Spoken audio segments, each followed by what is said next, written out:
2025. They're pushing this Project 2025. Is Extreme Project 2025 is a plan to return America to a dark past. As Democrats rally around criticism of Project 2025, just what exactly is it? It's an ambitious 920-page blueprint for a possible second Trump administration.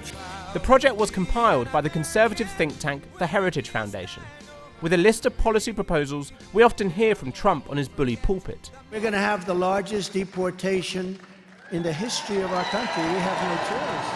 A clampdown at the border combined with mass deportations, ending the Green Agenda, and an America First foreign policy.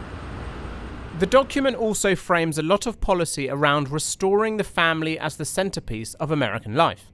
That means everything under the sun: banning pornography, closing the Department of Education, ending critical race theory and gender ideology in schools, as well as restricting access to abortion pills, calling the ending of Roe versus Wade as the greatest pro-family win in a generation. The book does call for a rethinking of a particular abortion drug, but what Biden and Harris and the left have been saying about the book is that it calls for a nationwide ban on abortion, which of course it does not. Take abortion out of the federal government and move it into the individual states. It would go along with what Donald Trump has said in his platform, which is that it's up to the states to decide. There's nothing inconsistent with Trump's viewpoint on abortion in the book. Project 25. And yet, Trump says it has nothing to do with him. I don't know anything about it. I don't want to know anything about it.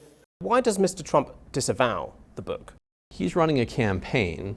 The left is trying to make this project about him, which it's not and never was.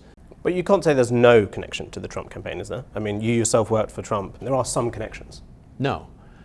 I mean, the campaign is the campaign. This book didn't set out to say, this is what you must do. So the closest you're going to get is what comes out of President Trump's mouth on the campaign trail. If we are talking about what comes out of Trump's mouth, then his attack on the so-called deep state is one that does align with the document. To dismantle the deep state and reclaim our democracy from Washington corruption. Trump wants to use an executive order to fire civil servants and replace them with loyalists. And Project 2025 doesn't just agree with that. They've set about training and recruiting thousands of conservatives to join the government on day one and to obey a president they say should be given more power. For instance, the document says that the Department of Justice and the FBI should fall under the direct control of the president, a huge concern for critics. I worry about the health of our democracy because you would have people loyal only to the president. And in Trump's case, what we're talking about are truly ideologically extreme people. But also, it would be the death of expertise.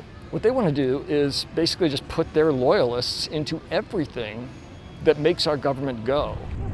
The concern from critics would be, if you put in a lot of political appointees into these positions, there's going to be a lack of checks and balances on the government. The federal bureaucracy is not meant to be a check on anything. They're meant to do their job, which is to implement the policies that the elected President of the United States has asked them to implement. Despite the fact many former Trump officials worked on Project 2025, the campaign continues to completely distance itself from the document.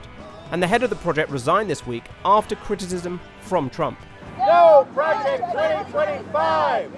It seems the radical nature of some of the document's proposals have become too toxic, mobilizing many against it in this tightest of elections.